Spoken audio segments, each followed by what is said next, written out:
So one of my favorite quotes from military history is by General Ferdinand Foch, the supreme Allied commander of World War I, who said that airplanes are interesting toys, but of no military value whatsoever.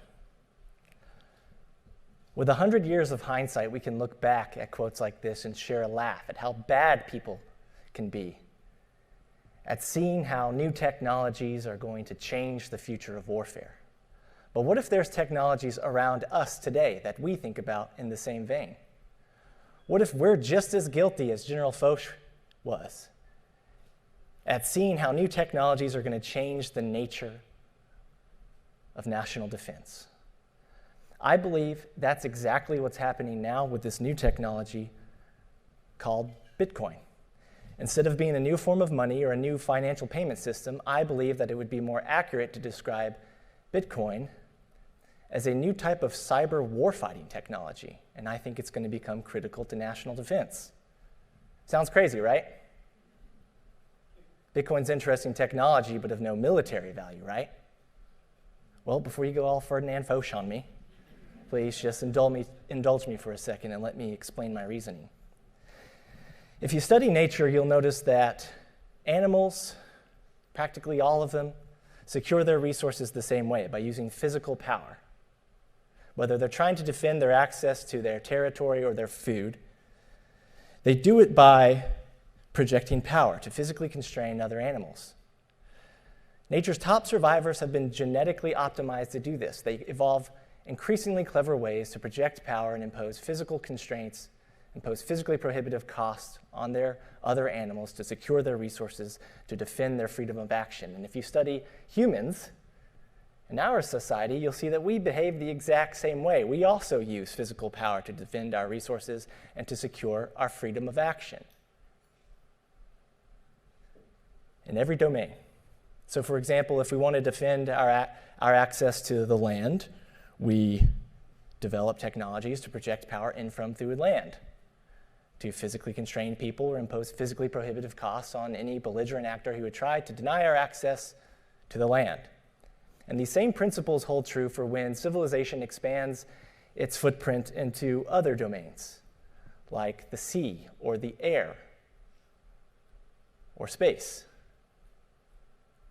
It turns out that security works the same way in every domain. If you want to secure your resources in that domain, you must project power in and from and through it. And as a complex emergent benefit of all these societies competing against each other in this grand scale physical power competition, control over our resources remains decentralized. You'll note that no single person or polity has ever been able to gain or maintain unimpeachable centralized control over all of the land, all of the sea, all of our air, all of our space. For as long as human civilization has existed, we've been constantly engaged in this physical power competition to decentralize control over these resources.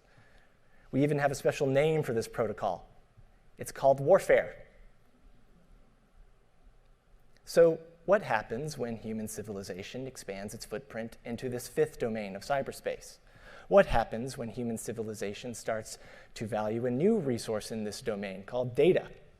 How do we secure access to our data? How do we decentralize control over our data? How do we defend our freedom of action in this domain? Why wouldn't we expect to do it the same way we do it in every other domain? Why wouldn't we expect people to project power, physical power, to secure their cyber resources? Is cyberspace some kind of special exception to this very well-established trend in cybersecurity, or are we overlooking something?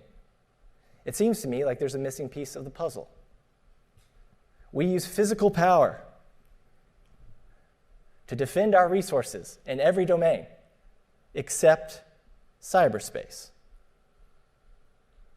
Why?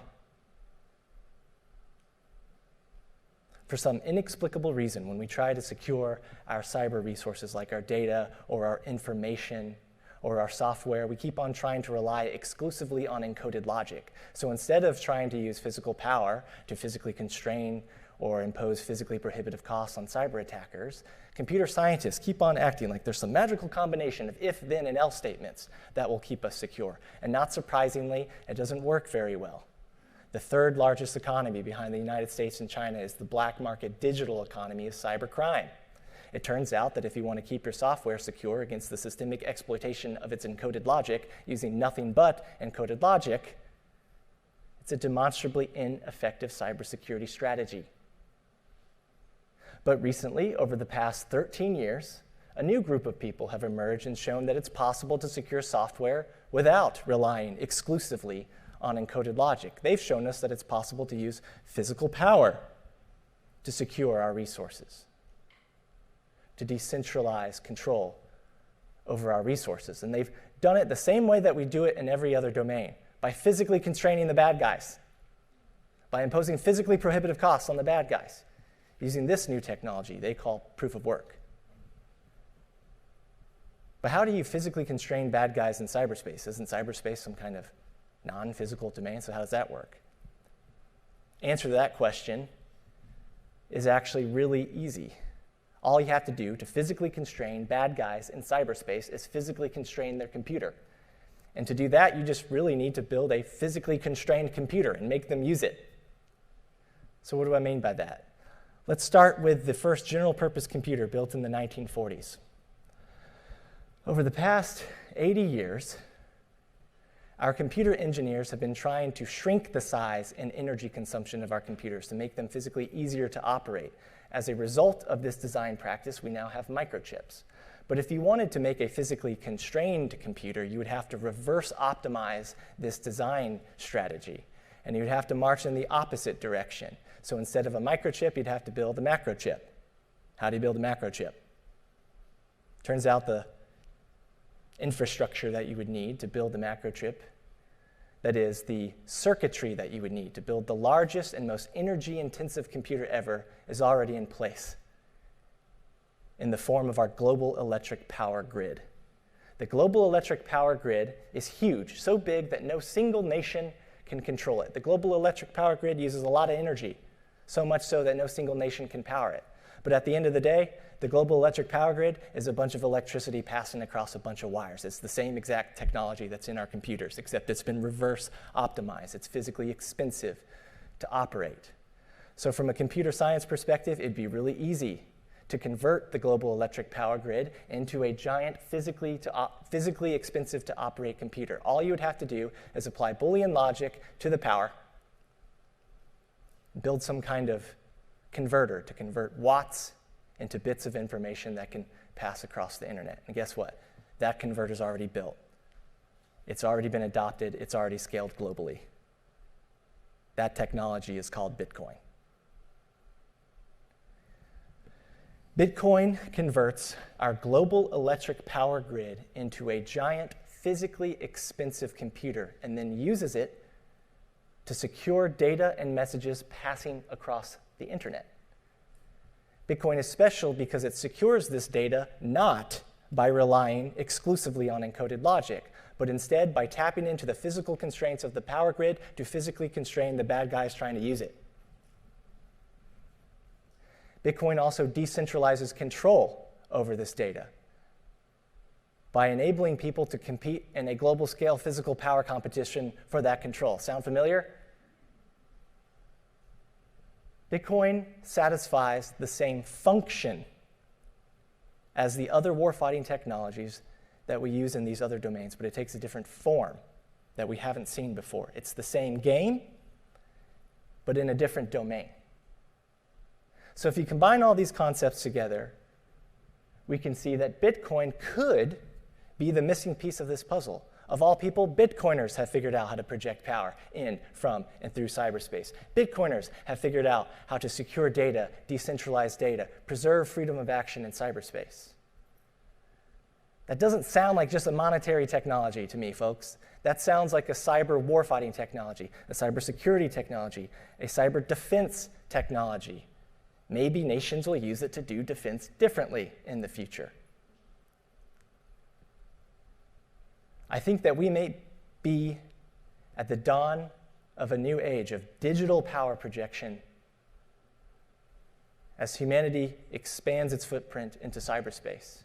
I think this technology is going to become critical, that nations are going to rely on it to secure their cyberspace, just like they rely on airplanes to secure their airspace. And I think most people in this room don't get it yet because they think it's just the coin.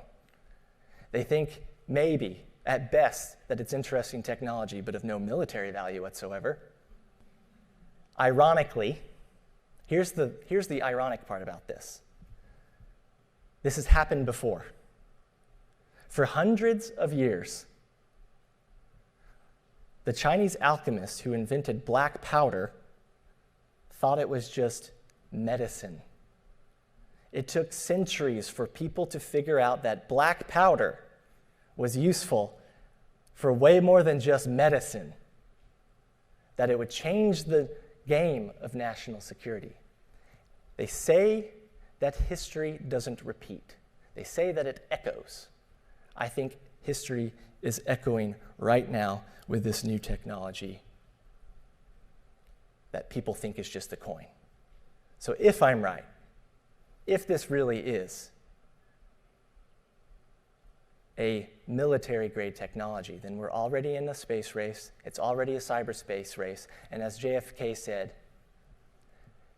the exploration of this domain will go forward whether we participate in it or not. And no nation that expects to be the leader of other nations can expect to stay behind in this race. For this reason, I believe that becoming masters of this cyber power projection technology is, in fact, a U.S. national strategic imperative. I fear that by ignoring this technology or underestimating this technology, that we, the DoD, could be making a huge strategic blunder. And I used to think I was alone in this line of thinking. But then, after my National Defense Fellowship at MIT, after publishing a book on this subject, it became a #1 bestseller, top 10 global release. So maybe I'm not alone. And at the same time, I've noticed a dramatic shift in the attitude of our adversaries, a change we can't ignore. Over the last couple of years, China and Russia have done a complete 180 on this technology. They've gone from being super unsupportive of this technology to being super supportive of this technology. They're now the second and third largest players in this industry. I'm concerned that they may have figured this out before we have. I'm concerned that they realize that this is a defense technology, not a monetary technology. And if it's true that this is a defense technology, then that would imply that it's up to the Department of Defense to get us back on track, to lead the national conversation on this, not the Department of Treasury, and especially not the non-government Federal Reserve Bank, the people with the biggest financial conflicts of interest possible. I guess what I'm trying to say is that the DoD can't afford to fauch this up. I think we could probably agree that the future of national security is cybersecurity, and I just showed you a new approach to cybersecurity, where people have figured out how to tap into physical power, to physically constrain bad guys, to impose physically prohibitive costs on bad guys, all to secure their cyber resources the same exact way that we do it in every other domain. I just showed you this, yet people still don't see it, probably because they're extrapolating from the past, making that same rookie mistake that we've talked about multiple times today of expecting the next war to look like the last war, the next warfighting technology to look like the last warfighting technology. If that's true, then we're no different than the Chinese alchemists who didn't understand the strategic importance of black powder. We're no different than General Foch, who didn't understand the significance of airplanes. We have to start taking this technology seriously, not as a monetary technology, but as a cybersecurity technology, a defense technology. We have to start thinking critically about the national strategic implications of Bitcoin. Our nation is counting on us to recognize these trends and to posture this country to be a leader in these defense technologies when they emerge, to be the first, to be the best, before it's too late. And the clock is ticking. Thank you.